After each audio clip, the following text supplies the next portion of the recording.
বাড়ছে কলকাতা পুরসভার ওয়ার্ডের সংখ্যা। ৬৫টি ওয়ার্ড সংখ্যা বাড়ানোর প্রস্তাব কিন্তু দেওয়া হয়েছে। মানে ছিল ১৪৪, ৬৫টি ওয়ার্ড যদি বৃদ্ধি হয় তাহলে ২০৯টি ওয়ার্ড করার প্রস্তাব।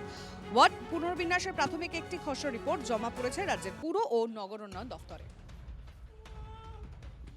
কলকাতা পুরসভার ভোট কি আদৌ ডিসেম্বরে হবে?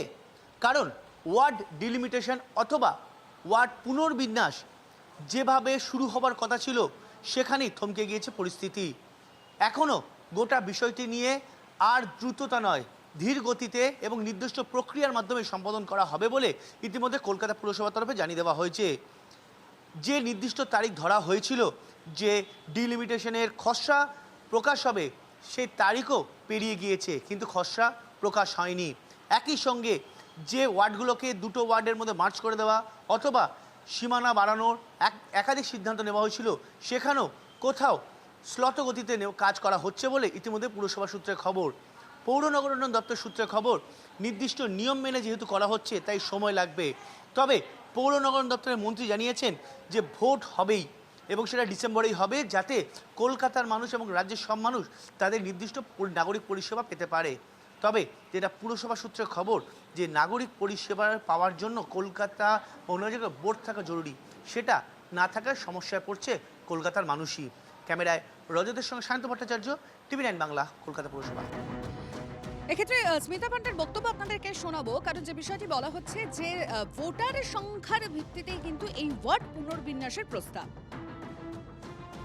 লিমিটেশনের আপনাদের খসড়াটি পাঠানো হয়ে গেছে আমাদের কাজ। এটা এরপর প্রসেসটা কি হবে, মানে জানাবে নাকি পুরো নগর উন্নয়নে পাঠিয়েছেন? মানে এই প্রসেস যেটুকু ছিল সেটুকু আপনাদের কমপ্লিট করে দেন। দেখুন, সংখ্যাটা আপনাদেরকে শুরুতেই বললাম ১৪৪ ইতিমধ্যেই রয়েছে, এবার তার মধ্যে ৬৫টা বাড়ানো হচ্ছে। কিন্তু এই ৬৫ সংখ্যাটা যদি ধরি, তার মধ্যে বেশিরভাগটাই কিন্তু রয়েছে দক্ষিণ কলকাতায়। এটা একটা দরকার ছিল, তার কারণ কলকাতার ওয়ার্ডগুলোয় সামঞ্জস্য ছিল না। অনেক ওয়ার্ড যেটা ৮০,০০০ ভোট আছে, আবার এমন ওয়ার্ড আছে যেটা ১১,০০০ ভোট আছে। সুতরাং পিপলস রিপ্রেজেন্টেশনটা ইকুয়ালি ডিভাইড হয়নি। যদি ইনফ্রাস্ট্রাকচারটা গভর্নমেন্ট করে দেয় প্রত্যেকটা ওয়ার্ডে জায়গা খুঁজে, কলকাতার মতন জায়গায় জায়গাটাই একটা অত্যন্ত জায়গা, মানে পাবেন না, অ্যাভেলেবেল না জায়গা, সেখানে জায়গা খুঁজে যদি ইনফ্রাস্ট্রাকচারটা তৈরি করা যায় তাহলে এটা খুব ভালো হবে বলে আমার মনে হয়। কোনো রকম কোনো তাড়াহুড়ো নয়, প্রশাসনিক যা নিয়ম রয়েছে সেই নিয়ম মেনেই কিন্তু এবার এগোনো হবে। পুরো নগর উন্নয়ন মন্ত্রীর বক্তব্য আপনাদেরকে শোনাবো, অগ্নিমিত্রা পাল কি বলেছেন শুনবো, তারপরে অবশ্যই শুনবো কুণাল ঘোষের তরফে কি বলা হয়েছে। মোটামুটি একটা কাজ হয়েছে, পপুলেশনের একটা বিষয় রয়েছে, কারণ বেসিক্যালি হচ্ছে যে পরিষেবাটা যেন মানুষ পায়।